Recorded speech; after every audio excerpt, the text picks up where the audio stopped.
been southbound, I've been hellbound, riding on the midnight train. Going too fast now, think I ought to slow down, standing in the pouring rain. What's going on, guys? Welcome back to another episode of the One Hell of a Life Outdoor Podcast. Today we got really a professional in the turkey field in the state of Georgia. We got the state turkey biologist, Emily Rushton. Tony's not going to be able to make it on today. He's actually starting his new job today, but we're excited to get to learn some stuff from Emily. And Emily, thank you for taking the time to come on the podcast today. We really appreciate it. Oh, thank you so much for having me. I'm excited.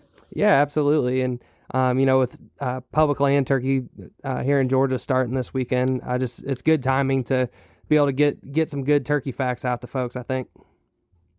Yes. Yeah. I'm excited about, turkey season and talking to you guys. Yep. And, I'm sure I guess this would be a good point to kind of rewind and can you take us, kind of your journey to how you got to what you're doing now, and just kind of explain what you do now with the state? I'm our state turkey biologist.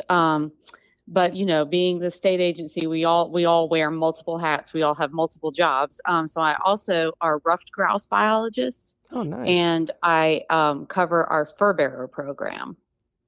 Okay. So any mammals that are trapped, historical fur bearer species, I manage those populations as well. Wow. Okay. Yeah. I know from talking to Kara Nitschke, she does, it's kind of funny, like waterfowl and alligators. So it's kind of interesting that y'all, everybody kind of wears multiple hats, like you said. Yep. We all have our little group of animals. Kara wins with the more species award with all her waterfowl species, but yeah, I guess. But yeah, we're all busy. yeah, for sure. And I guess there's a lot of stuff that gets wrapped up in the, these ecosystems that, are indirectly, if you're managing for ducks, you're also managing for a lot of other things. And I'm sure same with turkey and grouse. Yep. It's interesting. A lot of people now are interested in like the, predator prey relationships with turkeys. So It's cool that I get to be on both sides of that. Absolutely. And so going back to like your school background and stuff, so are you originally from Georgia, and how'd you kind of get to the position you're in now? I am. I'm from Atlanta actually. But I went to University of Georgia. The Warnell School there in Athens has a really great wildlife program. I got my undergrad and my master's degrees from there. I lived in Florida for a little while, doing some WMA management, getting on prescribed fires, doing a lot of habitat work down there. And then I worked as a private lands biologist for a little while with Georgia DNR. And then I've been in my current position about 6 years. That's awesome. Yeah. And, man, that's got to be such a fulfilling road to kind of build up to where you're at now. That's just some neat fields you got to work in. Yep. It's definitely good. I really valued my experience, on a management area, because when I was in private lands, I was doing a lot of recommendations for landowners and being able to have been out in the field. Same with our WMA staff. I'm out here, recommending things to do for our turkey populations. And having had that field experience, I definitely know where they're coming from and feel like I can, give them some better quality advice that way. Yeah. And we've always been impressed. Little background on us. We were in Jacksonville, Florida for about 9 or 10 years, and moved up here to the Atlanta area 3 years ago. And we've just been always impressed with the way Florida and Georgia manage their WMAs compared to some of the other states we've seen. It seems like there's a really good program in place. Oh yes. They're the states, their wildlife agencies are pretty different, but they both definitely have a lot of really good strengths. And I've definitely really valued my time with both of those agencies. Yeah, that's good stuff. So let's, kind of dive back into why we're having you back on the podcast today with this turkey talk. And you hit on it earlier, people are so interested in the predator prey relationship. And it seems like with any sort of animal, and with social media these days, everyone's got an opinion on, what could be done better, this, that, and the other. And, I know Georgia is a state that has a lot of, everything from, I think fire ants is one interesting one I heard recently with nesting. There's a lot of different things that affect these turkey populations. And I just wanted to ask you, can we kind of go down that rabbit hole of like, as you hear, oh yeah, turkey was at its highest in the 90s, and it's such a great conservation story, of course, even still today. But just those factors affecting the turkeys, and what your agency does to, or what Georgia DNR does to, kind of mitigate those things. Yes, we, like you said, our turkey populations were at a high in the late 90s, early 2000s. And yet, like you said, it was a great conservation success story. We restored turkeys all over the state. We, moved them around, and we had a lot of habitat where we didn't have turkeys after they were extirpated in probably the 50s and 60s. We were at our lowest point population-wise. And then we moved them all around, and they did really, really well reproducing. And then they hit that population high, and then everybody started to notice the decline, including us. We monitor poult production every summer, so we started to notice that they use, like, we measure poults per hen, which is just the average number of poults you see with a hen. And then we would go from upwards of 4 poults per hen to now, for the past few years, we've been at 1.5. And so that's, production has definitely taken a nosedive. It's held steady at about 1.5 for the past 10 years or so, but that's still not where we want to be. We really use the rule of thumb that to keep a population sustainable, you want to be above 2 poults per hen. So every hen produces 2 poults that make it to the following fall. Their survival goes up a lot.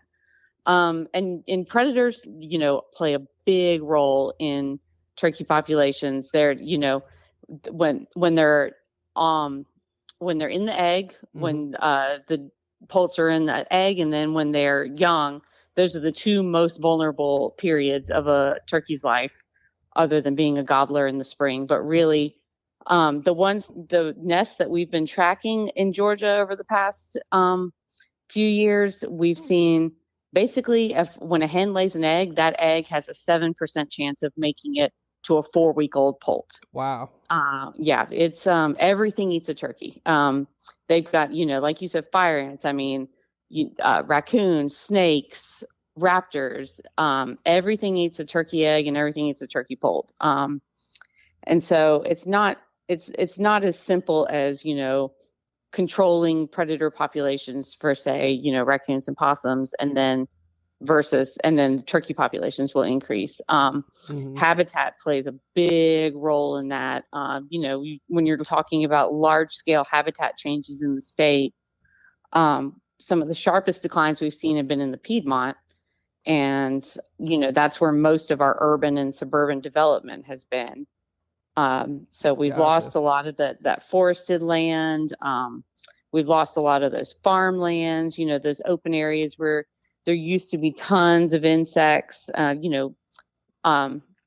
just like weedy old fields. We've lost a lot of that. Williamson Outfitters, located along the beautiful Gulf Coast of Florida, is a premier guide service with lodging that provides incredible coastal duck hunting, gator hunting, fishing, gigging, scalloping, and custom boat tours along Florida's Forgotten Coast.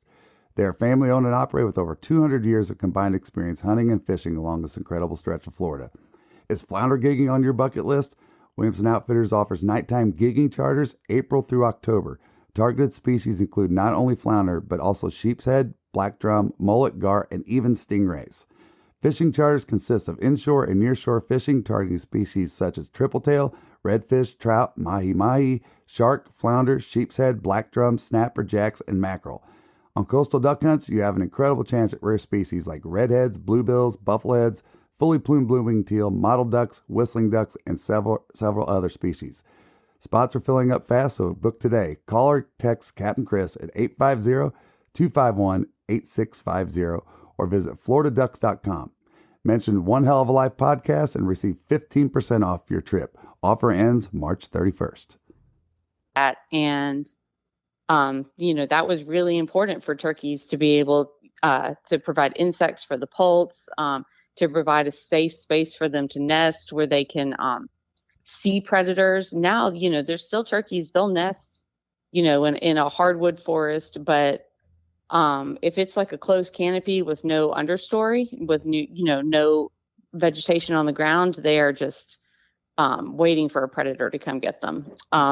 Sure. So we've it's really, I think, a lot of factors that have led to this decline. Part of it is just sort of the population evening out after so many years of explosive growth when we were restoring turkeys. Part of it's the habitat changes, predator populations. When you get these habitats that are interspersed with development like they are now, that's good raccoon and possum habitat and good coyote habitat, but not necessarily great turkey habitat. So we've made the habitat better for these predators, but worse for turkeys to be able to conceal their nests. So that's been a big change over the past 30 years. And then we're also, looking at, what's this other factor? There's some places where we've still got really great habitat, but turkeys have still disappeared. And, is there a disease at play? Is there, are we disrupting their breeding season more than we have thought we have been historically? There's not one factor, I don't think, that's causing this turkey decline. Yeah. I mean, it just hearing that, it sounds like they're kind of facing from every direction, being challenged. Yep. And one thing that I hear you talk about, like canopies where there's no undergrowth essentially, and it wasn't really made clear to me how important that is until I guess the first time I kind of noticed something about it is like when we used to have a lease in South Georgia for deer hunting, and it was a Rayonier, like timber property. And, they just have these pine rows that are planted, and that's, they harvest them whenever they harvest them. But for whatever reason, there wasn't anything growing hardly in the undergrowth. And what we started to notice as the deer season went on is the deer just quit coming to the property. Even if we had corn out, it didn't matter. And just learning more about deer, like they didn't have that green source to eat.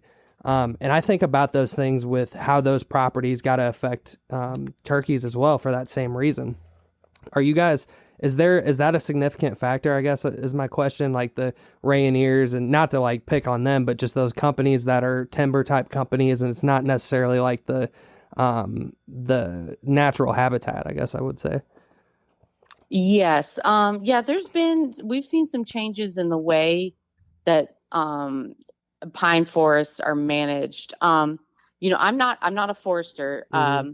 But it's my understanding that we grow pine trees faster now with better genetics, and so they grow fast, and like you said, they shade out the understory. Then you clear cut and start over instead of these longer rotations of going in, thinning the pine stand, doing some burns to the letting that understory grow up. Which, I mean, that's their objective for these, timber companies. Their objective is to make a profit, which, you cannot fault them for. But that it's become easier to make a profit at the expense of wildlife habitat in a lot of these areas. Sure. And I'm glad you brought up the fire topic of things, because that was when we did that deep dive on turkeys a few weeks ago. That's one of the things I learned is like how important those burns are for areas because of just what it does for the whole ecosystem. Can you kind of go into some of that?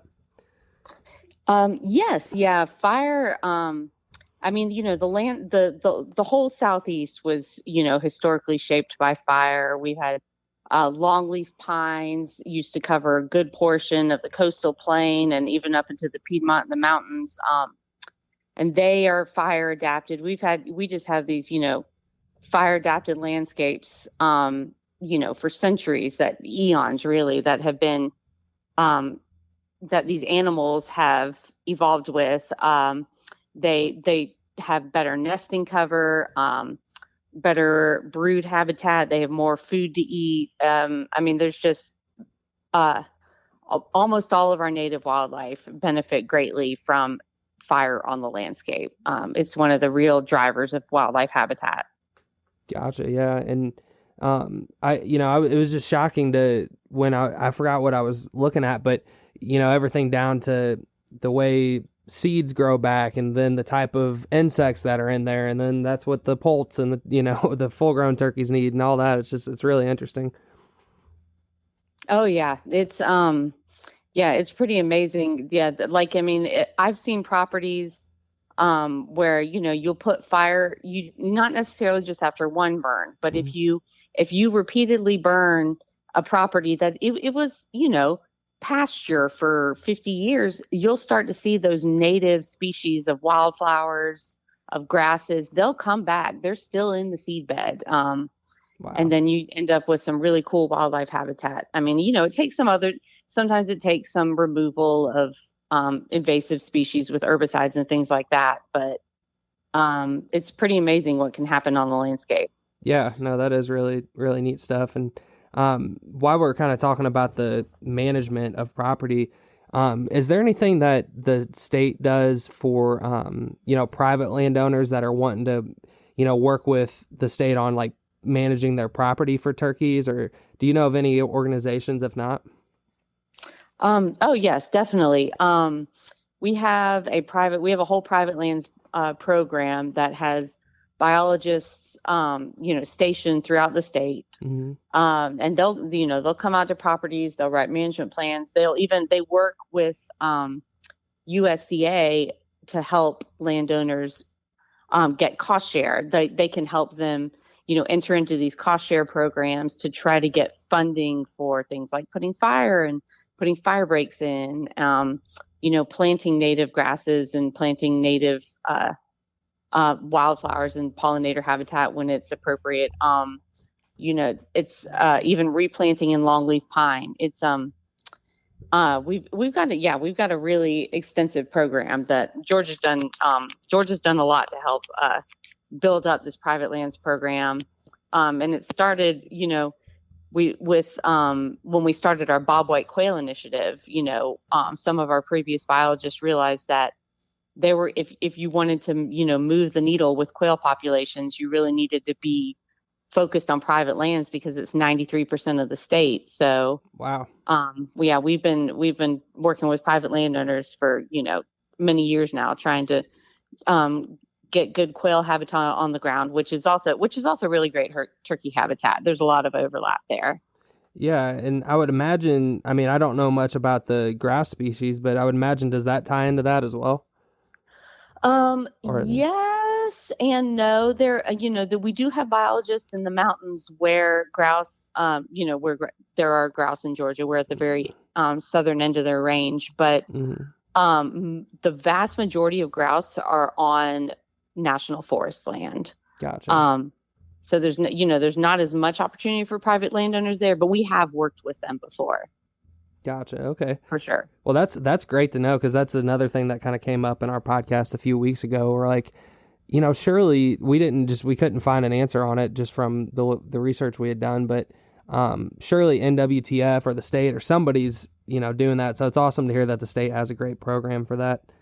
Yes. Yeah. I mean, NWTF, they'll know how to get in touch with us and Quail Forever has a lot of biologists too. But I think if you go to georgiawildlife.com and then I think landowner resources is what you click on, and it'll take you to, there's a map that you can click on your county and it'll give you the email address and phone number for who to call. Awesome. That's great. And one thing that we've always kind of heard, it seems like all of our duck hunting buddies in like Arkansas or some of these other states are like, oh man, you're from Georgia, like we got to go turkey hunting or whatever. And it just seems like Georgia has a really good like historical reputation as being a great turkey state. Yes, we were one of the first states that were really heavily involved with restoration. And, we worked really hard to get turkeys everywhere in the state, and we just have a lot of forest land. we were also one of the first states to start noticing declines. It was really the states in the deep South, like Georgia, South Carolina, Mississippi, Alabama. That's where we first started noticing these declines. So, I mean, we're still a really great state for turkeys. It's in the teens that morning, and maybe you're chasing ducks or geese. But now it's September and it's 85 degrees and you're hunting early teal or geese. As a waterfowler, you need dependable weather protection that will not break the bank. Founded in 1996, Frog Togs is not only the leader in breathable wader technology, but a company you can depend on to keep you warm and dry, head to toe, no matter your hunting environment. Stay bone dry by using discount code ZD315 for 15% off not only your first purchase, like most discount codes, but how about every single purchase you make from now until December 31st, 2024? Some states have talked about limiting out-of-state hunters. We definitely still welcome out-of-state hunters for sure. But we've been noticing that decline just like the other states in the deep South. I gotcha. And from a just your guys' program, what can you go into some of the things that I know we kind of touched on it earlier with like the fire and the surveys and stuff, but what are some of the things that you guys actively go out and do to try to improve the turkey populations? Well, we work with universities. We've got a research project that we work with the University of Georgia on with Dr. Mike Chamberlain. We've been working with him for years now, monitoring turkeys.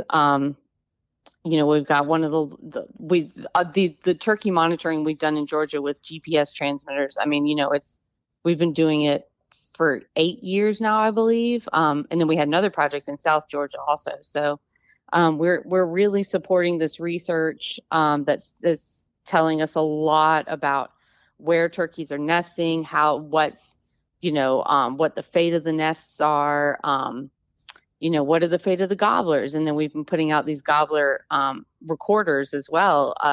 In the spring, we put these recording units out in the woods to see when turkeys are gobbling, what's driving their gobbling. That's neat. So we've done, yeah. So this research has been a big portion of what we've done. But in addition to, our monitoring and our WMA management and everything, we really do have to focus on regulations as a state agency. Because like I mentioned before, most of the state is privately owned. So, we can't, control the habitat everywhere. We're not, we can't tell landowners what to do with their land. But we do have control over regulations, which is, we've been hearing from turkey hunters for years that they were concerned about the turkey populations, so that's when we decided to look at the season dates and bag limits, and see what we could do to possibly give these birds every chance they could to breed successfully and hopefully retain enough birds year after year to have a sustainable population. Yeah. No, I got you. That, and like you said, 93% of the state is, privately owned. So you're, easy math there. Only 7% of the state is ground that you guys can directly influence habitat wise anyway. Right. And a lot of people don't realize too, is that a lot of our WMAs, the lands that we own, that the state owns, we have control over the management, but a lot of it is national forest land, and we work really closely with like the Forest Service or Army Corps of Engineers or whoever owns the property. We work with them on the management, but a lot of these leased lands, we still have sideboards that we need to maintain. So yeah, we don't, as much as we try to influence all the lands that we're involved with as a WMA, that it's not always that's not always in our control either. Yeah, no, I got you. One thing I wanted to go back to that I thought was interesting that you brought up is, monitoring the gobbling with the sound recorders. I've heard and I'm not an expert turkey hunter by any means. Like, I just got my first spring turkey last spring, up here in North Georgia. And, I've always heard, well, I've heard from people that, turkeys gobble more on days where the barometric pressure is rising. And I was just wondering if you guys had seen anything like one way or the other of why they gobble more. Yes, no, we did. Well, I guess UGA did a paper that we were involved with looking at weather parameters that influenced gobbling. And yes, barometric pressure did have an influence. They definitely quieted down when the barometric pressure was dropping. When a front was coming in, when a front's coming in. I think, whether it's steady or rising, I don't think that influenced. But yes, barometric pressure dropping definitely influences gobbling. Windy days influence gobbling. I think rain, if I'm remembering correctly, rain to a lesser extent. They'll still gobble in the rain for sure, but it may have had a little bit lesser of an extent. But I do, if I'm remembering correctly, barometric pressure had the strongest influence. I got so cool, yeah, so it's really just what I'm kind of gathering is just, any sort of weather pattern change is can fire them up potentially. Yes.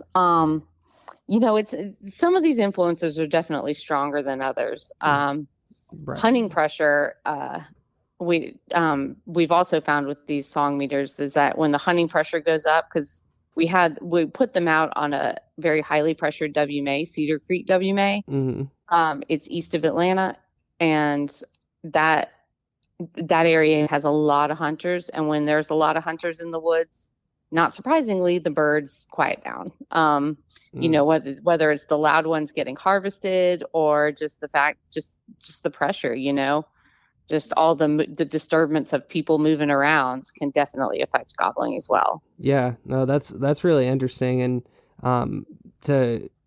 I wish, the bird that I got last year, I wish that there was like a GPS tracker on it, because our theory on the whole thing is like, we had just happened through scouting to see birds in this field. Like really it was the year before last year. We saw they hung out there in the evening, and on a WMA here in North Georgia. And, we were like, okay, so they're hanging out there in the evenings, and we kept trying to beat them out there. But our whole idea was, maybe the hunters are in there in the morning calling at them and they're just not, receptive to it. And our first strategy was like, okay, we're going to go out here and hunt and just put like one decoy out in this field and not even call at it. And the turkey ended up busting us on that one decoy. So then when we ended up actually getting it, we just hunted that field like kind of like deer hunting, and didn't call and didn't have a decoy out, because it was an old, mature bird with, almost an 11-inch beard. And it just goes to show like how smart those birds are. And it probably got wise to the hunting pressure, like you were saying. So it'd be interesting if that turkey could talk. In the outdoors, every detail counts. See sharper, aim clearer. From the river's edge to the heart of the flooded timber, Hook and Bullet has your vision covered. Hook and Bullet's purpose-built optics are flawlessly crafted to give you an edge regardless of your outdoor pursuit. Use code ZeroDuck30 for 15% off a pair of Hook and Bullet sunglasses today. Oh, yes, I would love to know. Yeah, I would. Yeah, I'd love to know how they know. They just seem to know when you're hunting. When you're out there, you think that you can't. How could they have possibly have seen me? But yes, I've definitely been busted multiple times, more times than not.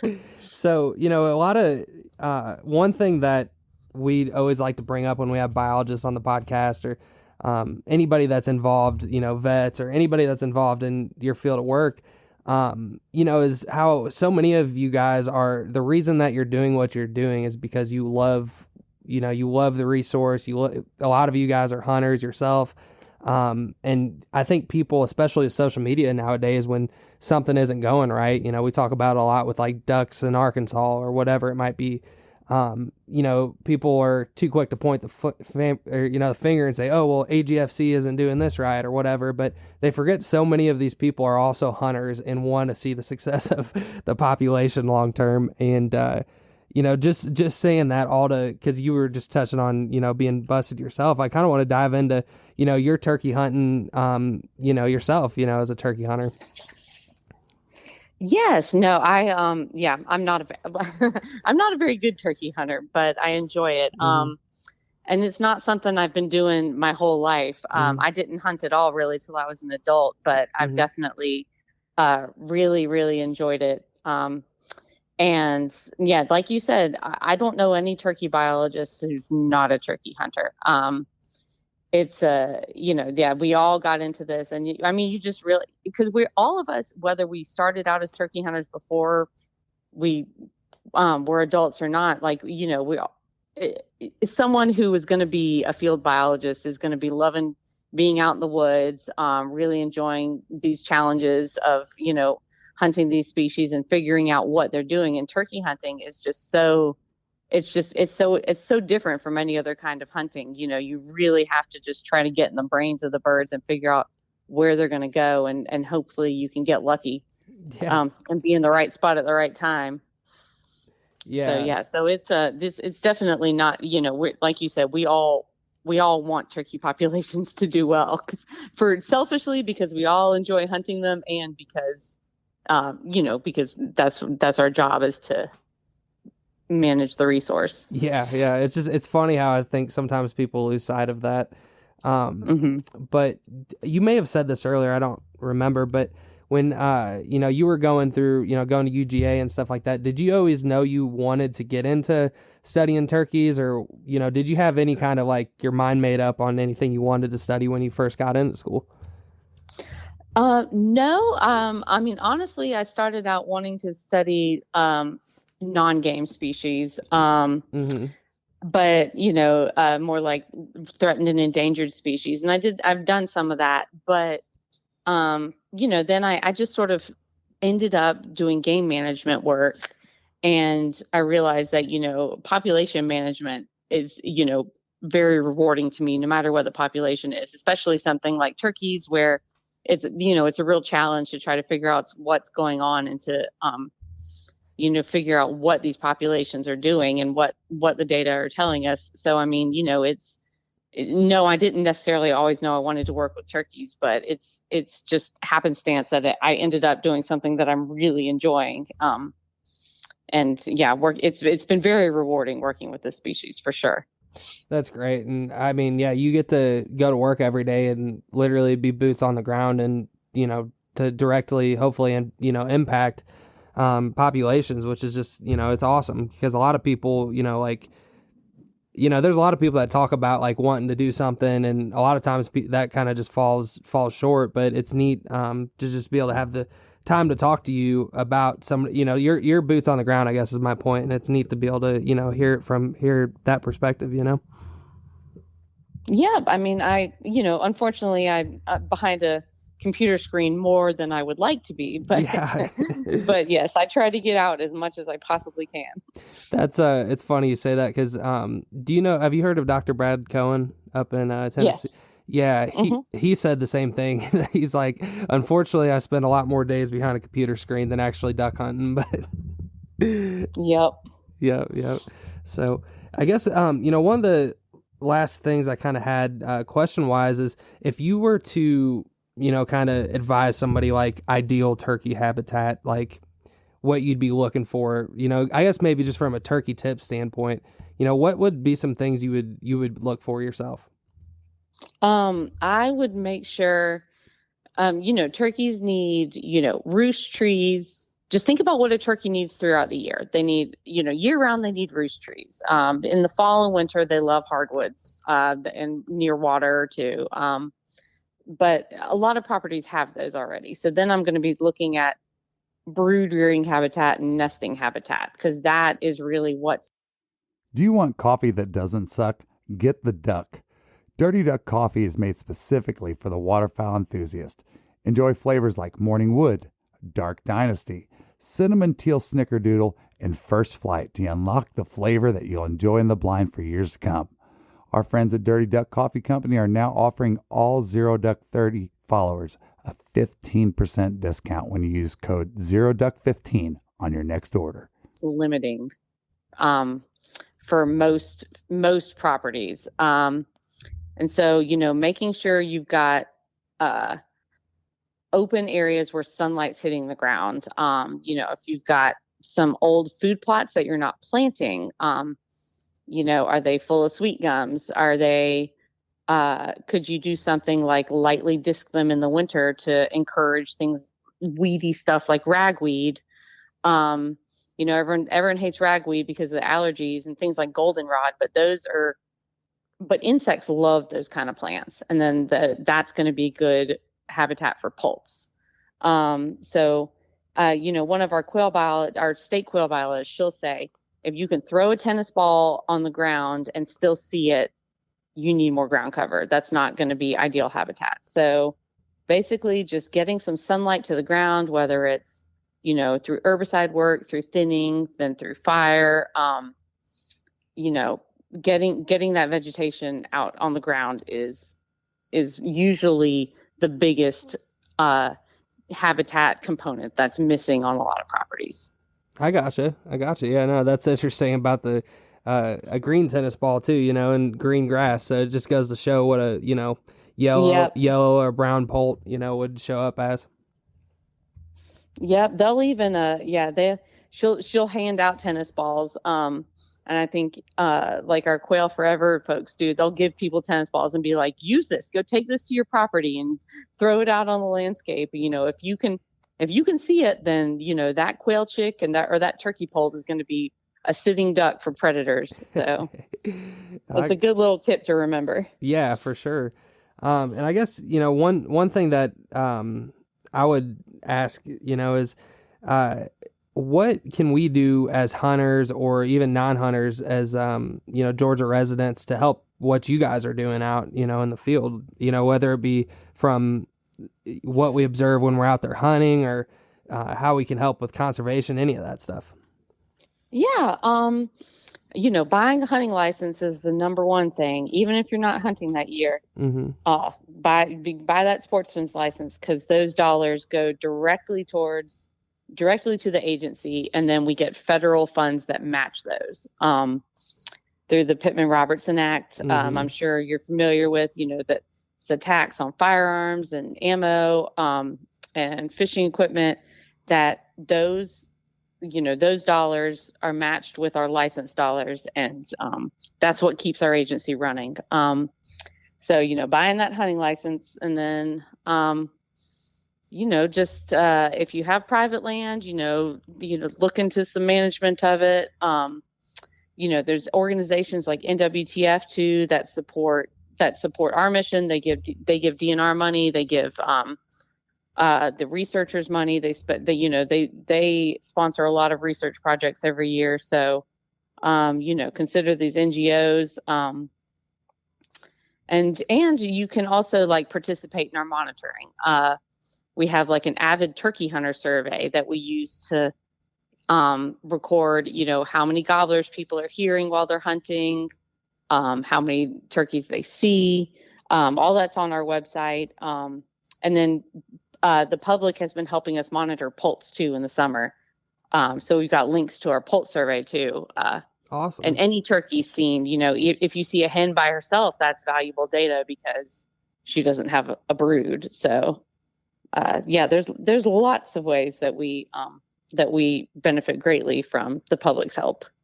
That's awesome. Yeah, I always like to ask those questions when we have the opportunity to talk to folks in your field, because like you said, just from buying a hunting license, it's like, wow, the impact that can have just alone, Oh yeah, it's only $15, I think, for an in-state resident, but then we get 4 times that. So when you look at the federal match, so your dollars are being invested well. That's awesome. And do you know off the top of your head, roughly how many turkey licenses get sold a year? Well, in Georgia, we've got the big game license, right. So it's turkey and deer. That's right. Yep. So we don't unfortunately have it split up, but when we do our postseason survey where we call a subset of hunters on the phone and talk to them about their season, we usually end up with anywhere between 35,000 and 50,000 turkey hunters in a given year. It fluctuates, but that's our estimate for how many we have. Yeah. I mean, that seems like a good number. Yep. It's, definitely the most popular game species behind deer. Yeah, that's awesome. And Emily, I appreciate it so much, you coming on the podcast, and you're been a wealth of knowledge today, and hopefully down the line maybe we could do this every spring and just kind of learn more about what you guys are doing, and just keep supporting the cause. Yeah, no, I appreciate it. Yeah. It was very good to talk to you, and I appreciate you letting me yammer on about turkeys. yeah, absolutely. Well, I wish my dad was able to make it today, because he's always got some, he looks at things from the other side of the table and always has some good questions too. So next time we'll get him on, and then hopefully have some even more stuff for you to go in depth on. Okay, awesome. All righty, Emily. Well, thank you so much, and we're actually going to turn around and put this out tonight or tomorrow. So it'll be out and get the information out to people. So. Okay, awesome. Well, I hope you have a great season. All right. Well, thank you, and you too, and good luck with the rest of your week and time in the field this spring. Thank you so much. All right, Emily. Bye-bye. Bye. I've been southbound, I've been hellbound, riding on a midnight train. Going too fast now, think I'll slow down, standing in the pouring rain.